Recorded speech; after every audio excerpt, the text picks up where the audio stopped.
Hari ini kita akan ngobrol tentang topik yang cukup menarik, yaitu tentang self-love. Apakah itu obat penyembuh, atau justru menjadi dalih kemalasan? Menurutmu gimana nih? Wah, topik yang menarik banget ya. Kalau aku pribadi, self-love itu penting banget untuk kesehatan mental.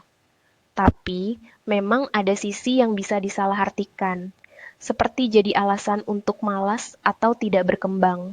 Gimana menurutmu? Iya, aku setuju. Banyak orang yang bilang self-love itu berarti menerima diri apa adanya, tapi kadang ada yang malah berhenti berusaha untuk berkembang. Misalnya, bilang ini udah cukup kok, nggak perlu lebih, padahal bisa jadi mereka punya potensi lebih. Bener banget. Kadang orang terlalu nyaman dengan zona nyamannya. Jadi, self-love malah jadi alasan untuk tidak keluar dari comfort zone. Padahal, self-love juga bisa berarti memberi diri kita tantangan, bukan sekadar menerima keadaan tanpa berusaha untuk lebih baik. Setuju. Aku rasa self-love yang sejati adalah tentang keseimbangan ya. Menerima diri kita dengan segala kekurangan, tapi juga tetap berusaha untuk berkembang. Kalau kita terlalu banyak memanjakan diri tanpa ada usaha, malah jadi kemalasan. Betul, itu poin yang penting. Self-love bukan berarti menutup mata terhadap kelemahan atau kekurangan kita, tapi justru memahami itu dan berusaha untuk memperbaikinya dengan cara yang sehat. Jadi, gimana ya kita bisa menemukan keseimbangan itu?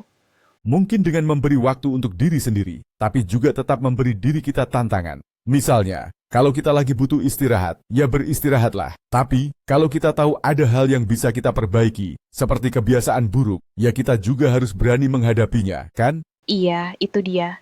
Kadang kita perlu waktu untuk riset, tapi jangan sampai itu jadi alasan untuk terus menunda-nunda. Self-love itu lebih tentang mendukung diri kita agar jadi versi terbaik dari diri kita sendiri, bukan sekadar menghindari rasa tidak nyaman. Nah, jadi seharusnya self-love itu jadi alat untuk mendorong kita menjadi lebih baik, bukan malah jadi alasan untuk stagnasi. Keseimbangan itu yang harus kita jaga. Kalau enggak, ya bisa berujung jadi dalih kemalasan, kan? Tepat banget. Self-love yang sejati harusnya memberi energi dan motivasi, bukan malah jadi alasan untuk terus-menerus berada di zona nyaman. Kuncinya ada di kesadaran kita terhadap diri sendiri dan bagaimana kita mengelola itu. Setuju. Jadi pada akhirnya self-love itu bukan soal kemalasan, tapi soal cara kita menjaga diri dengan bijak agar tetap bisa tumbuh. Sebuah perjalanan yang terus-menerus. Betul sekali. Dan semoga kita bisa terus mengingatkan diri kita untuk menjaga keseimbangan itu ya. Karena self-love yang sehat itu bukan hal yang mudah, tapi sangat penting. Iya benar. Jadi, mari kita tetap cari cara untuk mencintai diri kita dengan cara yang produktif dan sehat. Gitu kan? Pasti. Karena yang penting, kita tetap tahu kapan harus istirahat dan kapan harus bangkit dan berjuang. Itu intinya. Setuju banget. Oke, semoga obrolan ini bisa memberi perspektif baru buat teman-teman yang lagi dengerin. Ya, sampai ketemu di episode berikutnya. Sampai ketemu. Jangan lupa tetap jaga keseimbangan dalam hidup, ya.